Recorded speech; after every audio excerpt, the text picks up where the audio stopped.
qu'est-ce qui fait qu'un enfant est hyperactif alors qu'un autre enfant est plutôt colérique ou agressif? Qu'est-ce qui fait qu'un enfant va faire pipi au lit alors que l'autre enfant fait des otites à répétition?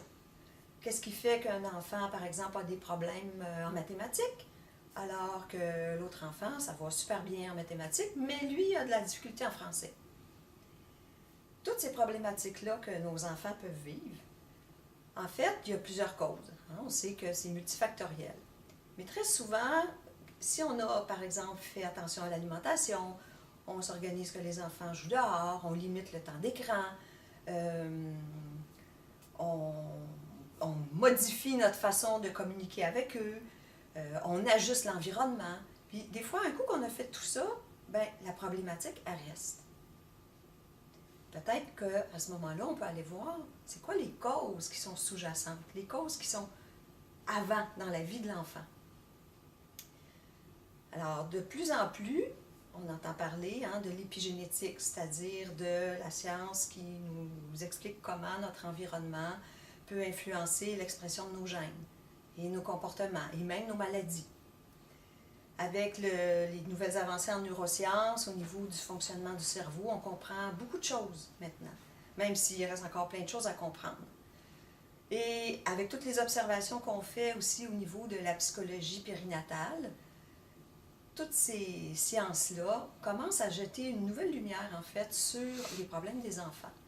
On commence à réaliser que la période de la grossesse, tout ce que les parents vivent pendant cette période-là, tout ce que l'enfant va recevoir comme imprégnation à ce moment-là, et aussi tout ce qui va se passer au moment de la naissance, à l'accouchement et dans les premiers mois de vie, on commence à voir que tout ça, toute cette période-là, ça a vraiment une importance capitale sur le futur fonctionnement de l'enfant, sur ses comportements, sur ses maladies et même parfois sur des problématiques scolaires.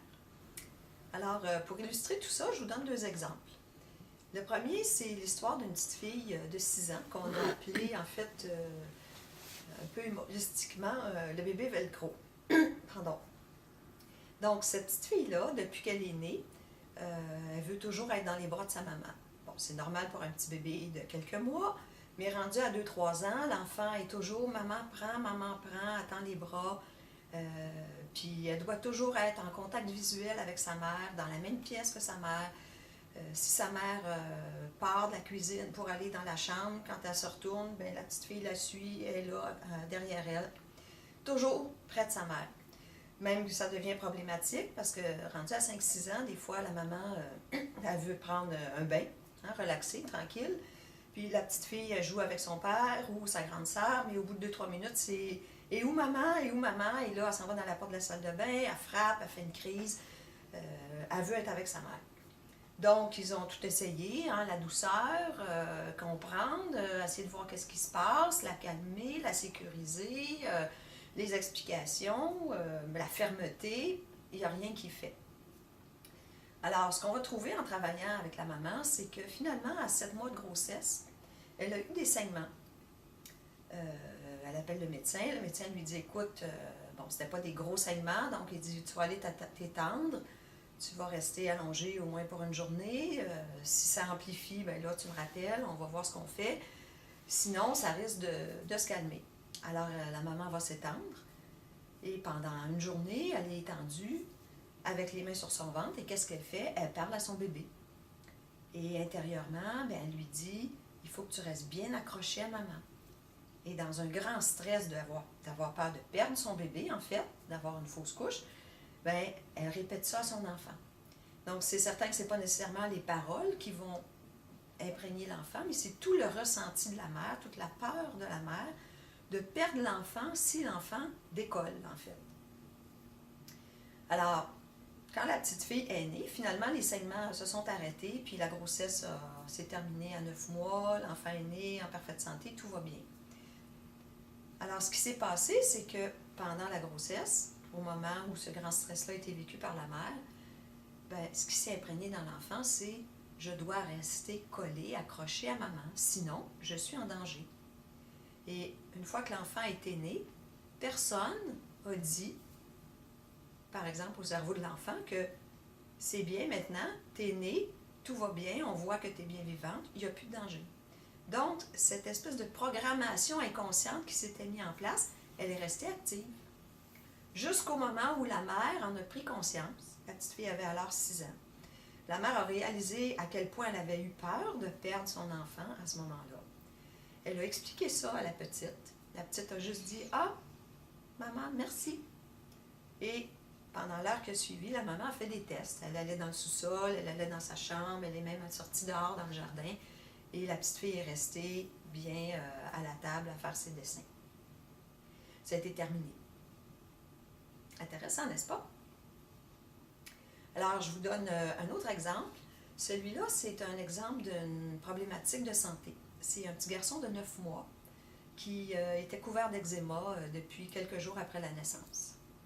Donc, évidemment, les traitements, les crèmes et tout ça, ça faisait que ça diminuait, mais ça revenait.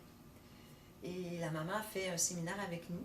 Et puis, elle réalise finalement ce qui s'est passé, le stress qu'elle a vécu pendant la grossesse, quand elle était enceinte de son petit garçon. C'est que cette dame-là, elle est en couple avec un homme qui a déjà des enfants d'un premier mariage. L'ex-conjointe est un peu, disons, manipulatrice de temps en temps. Et pour acheter la paix, ben, le père répond beaucoup aux demandes de son ex-conjointe. Donc, à tout bout de champ, elle l'appelle. Ben, finalement, je ne peux pas aller te reconduire les enfants. Peux-tu venir les chercher?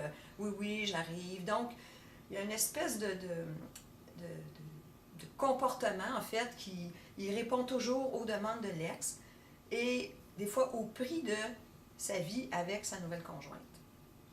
Donc, elle, la nouvelle conjointe, au moment où elle est enceinte de l'enfant, de quoi elle a peur? Ben, elle a peur qu'au moment de l'accouchement, le mari ne soit pas là, son conjoint ne soit pas là, qu'il soit parti, ou que l'ex-conjointe lui téléphone, puis qu'il parte. Fait qu'elle lui en parle. Lui, il la rassure, il lui dit « Mais non, ça va être un moment important dans ma vie, c'est notre enfant, je vais être là, je te promets, il n'y a rien qui va m'empêcher d'assister à l'accouchement. » Mais elle reste avec cette peur et cette peur. Finalement, à l'accouchement, tout se passe bien, le conjoint est là, le bébé naît, et tout va bien. Sauf que quelques jours après, l'enfant commence à faire de l'eczéma. Alors, si on regarde la peau, qu'est-ce que c'est? C'est notre organe de contact. C'est l'organe avec lequel je suis en contact avec quelqu'un ou je suis séparée. La mère, pendant toute la grossesse, vit un gros stress. Elle a peur d'être séparée. Donc, ce qui s'imprègne dans l'enfant, c'est cette peur-là. Donc, une problématique, on va dire comme ça, au niveau de sa peau. Quand la mère a pris conscience de ça, elle a réalisé aussi à quel point ça avait été gros pour elle, ce stress-là. Et dans les semaines qui ont suivi, l'eczéma de l'enfant est complètement parti. Et à ce jour, le petit garçon, je crois qu'il est rendu à 12 ou 13 ans, c'est jamais revenu.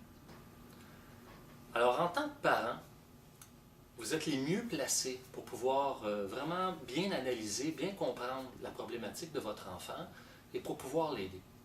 Et quelques exemples que Julie vous a donnés, en fait, ce sont des parents qui, avec les infos des séminaires qu'on donne, ont fait les liens par eux-mêmes et qui ont pu, à ce moment-là, aider à solutionner la problématique de leur enfant.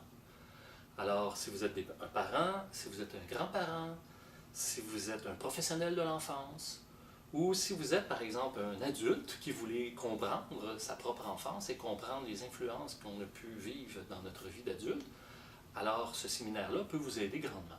Alors, si vous voulez comprendre les fondements, c'est quoi la mécanique un peu, comment ça fonctionne, sur quoi ça se base, ces principes-là de comment nos stress, comment ce que l'on vit, nos images mentales, nos stress avec les cocktails d'hormones associés, comment ça peut imprégner la grossesse et l'embryon et l'enfant.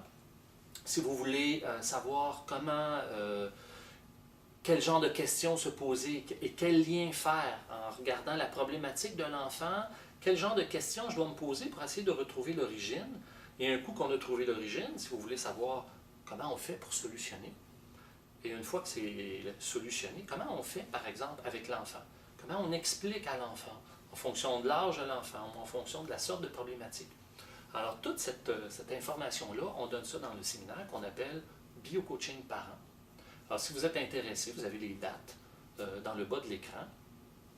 Et si vous voulez avoir des informations sur ce séminaire-là, ben, ça va nous faire plaisir de vous répondre. Vous pouvez nous téléphoner et visiter notre site web. Vous avez beaucoup d'informations aussi, institutbiocoaching.com. Alors, au plaisir. Merci.